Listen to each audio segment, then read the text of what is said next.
एक पुरानी कहावत है कि राजनीति में कोई स्थायी शत्रु या मित्र नहीं होता। अगर कुछ स्थायी होता है तो वो है हित।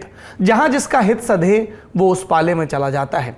अब ये कहावत चरितार्थ हुई महाराष्ट्र की राजनीति में। 11 मई को महाराष्ट्र के गोंदिया जिले में परिषद का चुनाव हुआ। जिला परिषद में कुल 53 सदस्य, 26 बीजेपी, 13 कांग्रेस, 6 एनसीपी और 4 जनता पार्टी और 2 इंडिपेंडेंट।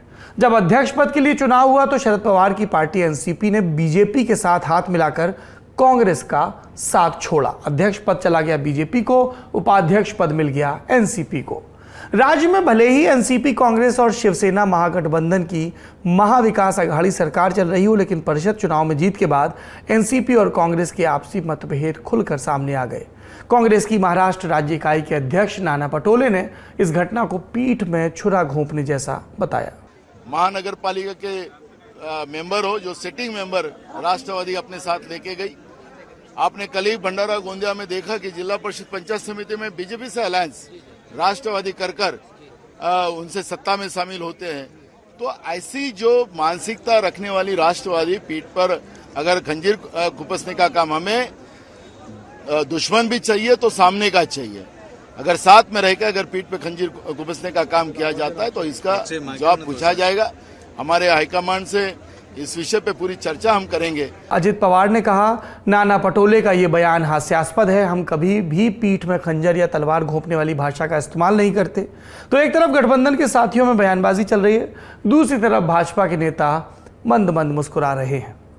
दूसरी सुर्खी, 11 मई के लल्लन टॉप शो में हमने बात की थी भारतीय दंड संहिता यानी आईपीसी की धारा 124A पर आए सुप्रीम कोर्ट के फैसले की। हमने इस धारा के इतिहास और वर्तमान को समझाते हुए बताया था कि सुप्रीम कोर्ट ने अब इस धारा को तब तक के लिए निलंबित कर दिया जब तक कि केंद्र इस पर पुनर्विचार नहीं कर लेता।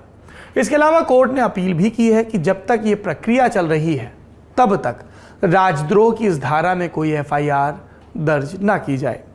अब इस फैसले को लेकर कानून मंत्री किरण रिजिजू और पूर्व गृह मंत्री और वकील पी चिदम्बरम आमने सामने हो गए हैं। दोनों के बीच ट्विटर पर बहस दिखी। सुप्रीम कोर्ट का फैसला आने के बाद रिजिजू ने कहा था कि अदालत और सरकार को एक दूसरे का सम्मान करना चाहिए। दोनों की अपनी स्पष्ट सीमा है और इस लक्ष्मण रेखा को पार नहीं करना चाहिए। रिजिजू के इस बयान पर चिदम्बरम ने आज सुबह ट्वीट कर लिखा कि भारत के कानून मंत्री को कोई भी लक्ष्मण रेखा खींचने का अधिकार नहीं है। उन्हें संविधान का आर्टिकल 13 पढ़ना चाहिए।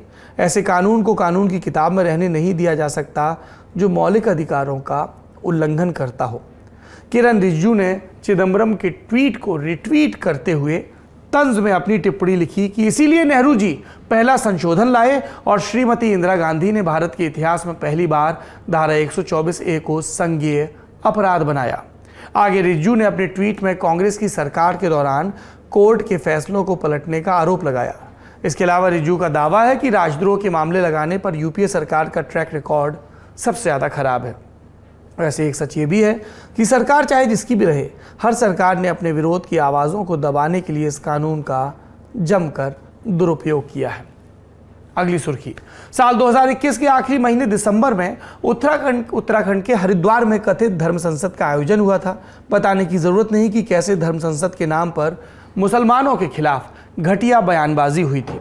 अब इस कथित धर्म संसद पर सुप्रीम कोर्ट की टिप्पणी आई है। सुप्रीम कोर्ट में जस्टिस अजय रस्तोगी ने कहा कि धर्म संसद में मौजूद लोग माहौल खराब कर रहे थे, शांति से मिलजुल कर रह रहे और जीवन का आनंद लें, ये उनके लिए सबक है। कोर्ट ने ये टिप्पणी जितेंद्र त्यागी और वसीम रिजवी द्वारा दायर याचिका पर सुनवाई के दौरान की। ये याचिका उत्तराखंड हाईकोर्ट के 8 मार्च के उस आदेश को चुनौती देते हुए दायर की गई थी जिसमें हाईकोर्ट ने जितेंद्र त्यागी को जमानत देने से इनकार कर दिया था। जितेंद्र त्यागी की तरफ से सीनियर एडवोकेट सिद्धार्थ लूथरा पेश हुए थे। एडवोकेट लूथरा ने जस्टिस रस्तोगी की माहौल खराब करने वाली टिप्पणी पर सहमति जताते हुए संवेदनशील रहने की बात कही। इसके बाद सुप्रीम कोर्ट की बेंच ने कोर्ट में मौजूद उत्तराखंड के डेप्यूटी एडवोकेट जनरल को नोटिस देकर राज्य की तरफ से जवाब दाखिल करने को कहा है।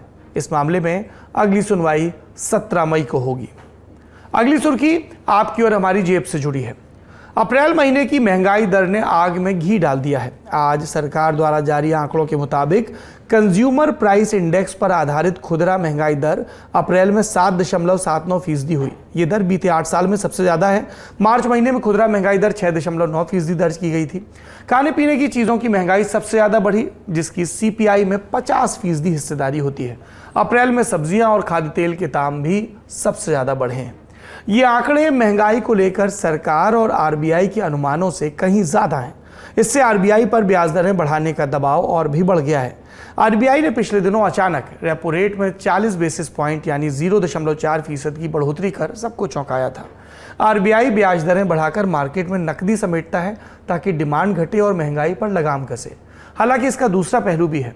ज्यादा ब्याज दरों से महंगाई तो काबू में आ जाती है, लेकिन कर्ज की महंगाई और पूंजी की किल्लत से आर्थिक गतिविधियां भी मंद पड़ने लगती हैं, जिसका बुरा असर GDP पर होता है। RBI ने मॉनेटरी कमेटी की पिछली बैठक में साफ संकेत दिए थे कि अब उसका रुख GDP ग्रोथ बढ़ाने के बजाय महंगाई को काबू करने की ओर शिफ्ट हो रहा है।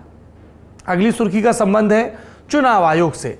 आज देश के नए मुख्य चुनाव आयुक्त को लेकर अधिसूचना जारी कर दी गई।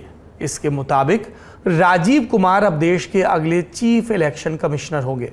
मौजूदा मुख्य चुनाव आयुक्त सुशील चंद्रा का कार्यकाल 14 मई को पूरा हो रहा है और राजीव कुमार सुशील की ही जगह लेंगे। राजीव कुमार 1984 बैच के बिहार झारखंड काडर के भारतीय प्रशासनिक सेवा के अधिकारी हैं, IAS हैं। फरवरी 2020 में सेवानिवृत्ति के बाद राजीव कुमार 1 सितंबर 2020 को चुनाव आयुक्त के रूप में चुनाव आयोग से जुड़े। 36 साल से अधिक की सेवा का अनुभव रखते हैं। चुनाव आयोग से पहले उद्यम चयन बोर्ड के अध्यक्ष भी रह चुके हैं राजीव कुमार।